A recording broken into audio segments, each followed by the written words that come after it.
LW once again, and this is my Latch podcast, and it's on diet and exercise.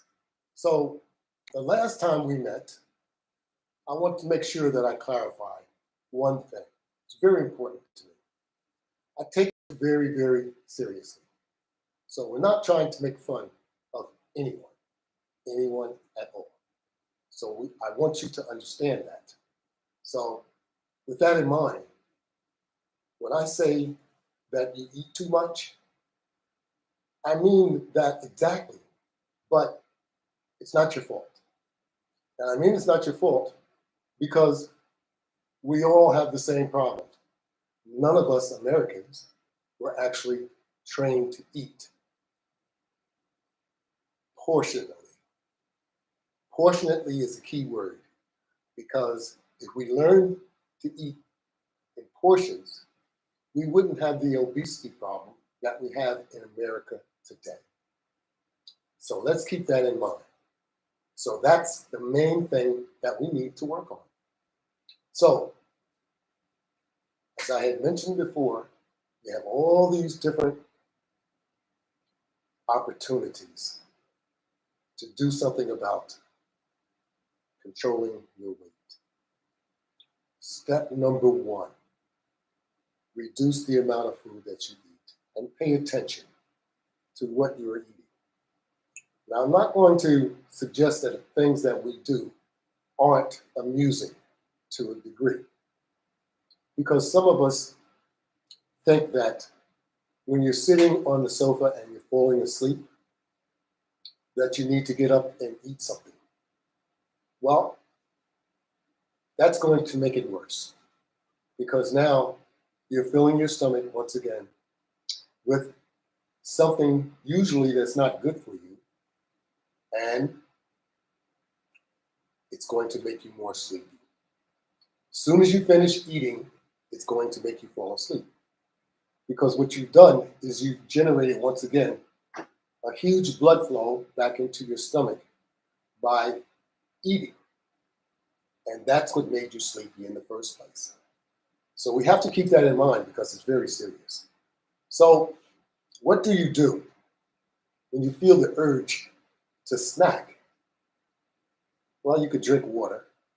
I know that doesn't sound very, very eventful, or it doesn't sound like it tastes good. It's just good for you. You can find the right things to snack on, though. And it might be a piece of fruit.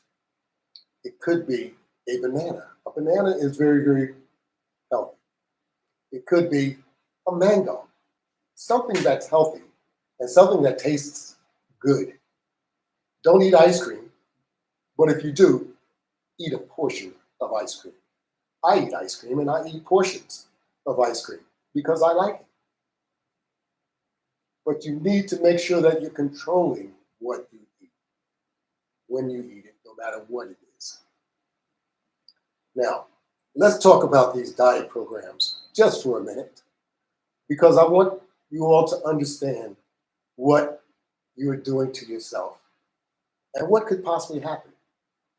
They may be effective and they may be working for a lot of different people these days, but I see that they've added injections to a lot of these diet programs. So now you're not just getting pills, now you're getting injections.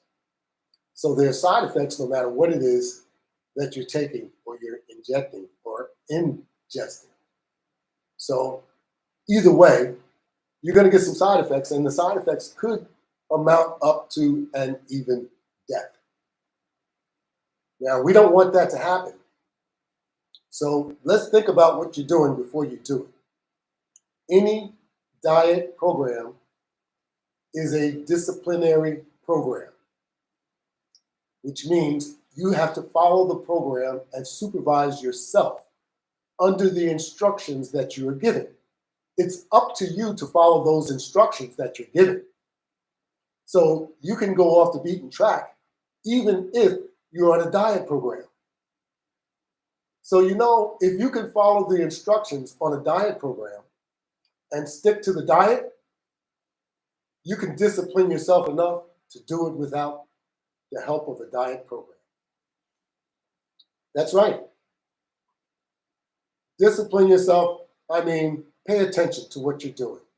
Eat the right foods, eat the right portions, and eat at the right times. You'll find that that method is most effective, more than anything you've ever tried. That's right. So you should give that a try. That's what I try and do. But in addition, you need to incorporate some type of activity, maybe exercise. If you don't like to exercise, you need to start or do something that will generate a cardio effect. That means you want your heart rate to speed up. That's right. As a result of you working out, your heart rate will help clean out your arteries if it's speeded up. The arteries, remember, they collect cholesterol. So as you cleanse them, that means you're cleaning out the cholesterol. Cholesterol in your arteries can lead to a stroke, can lead to a heart attack, can lead to high blood pressure. So none of that is what you're looking for, but all of that is what you get if you're not careful. So let's do something about it before it's too late.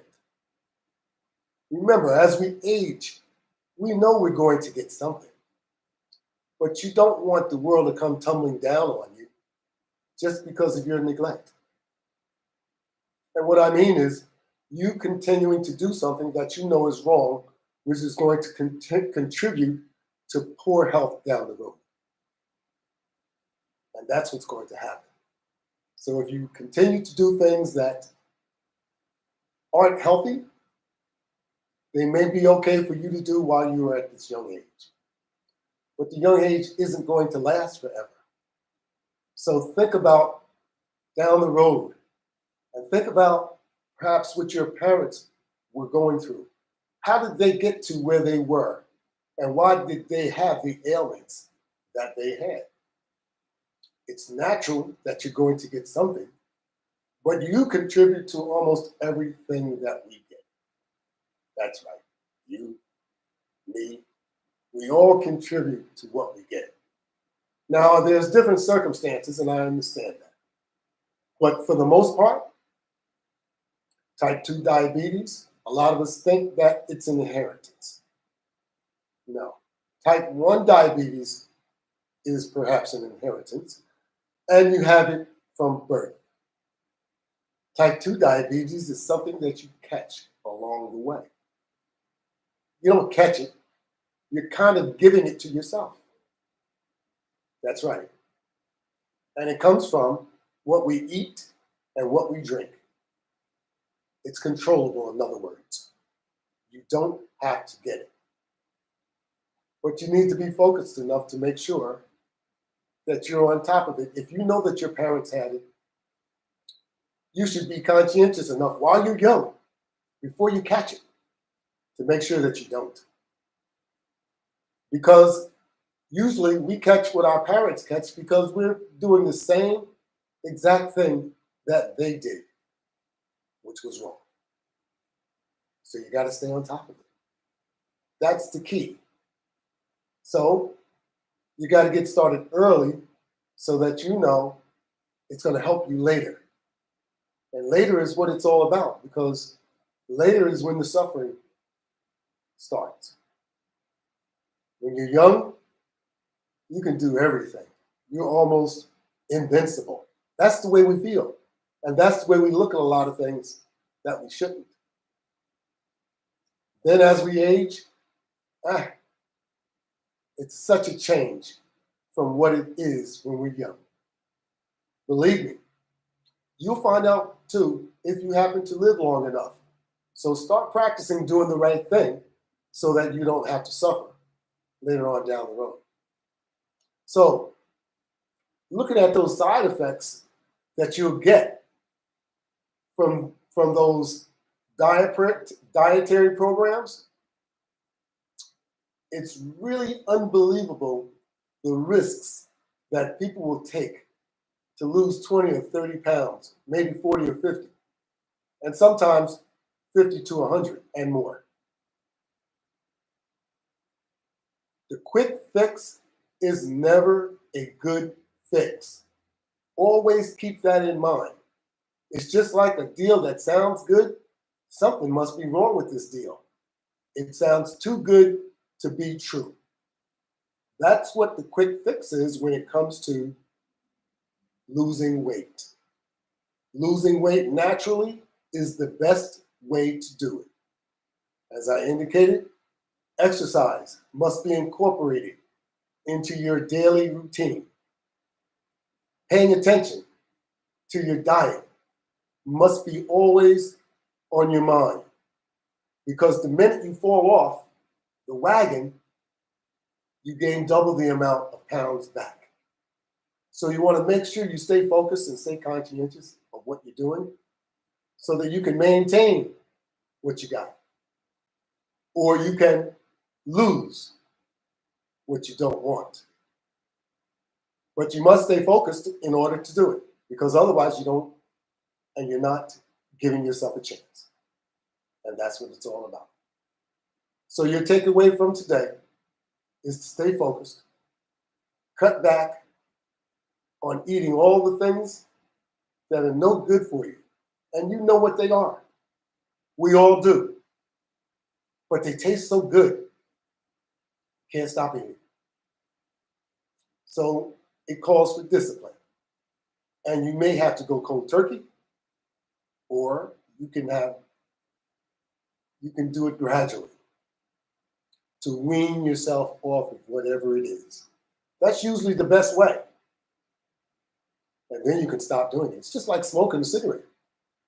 Wean yourself off until you don't need that nicotine any longer. Because these are the things that's difficult to stop. Eating too much is habitual, just like smoking. All of this is habit forming, and it's difficult to get under control. So you have to do what's almost impossible to get it under control, and you can do it. Trust in yourself, stay focused, don't lose focus, and you'll find that you'll be able to achieve what you're looking to achieve. Thank you all for watching the OG and listening to my podcast on LW. I'll see you another day.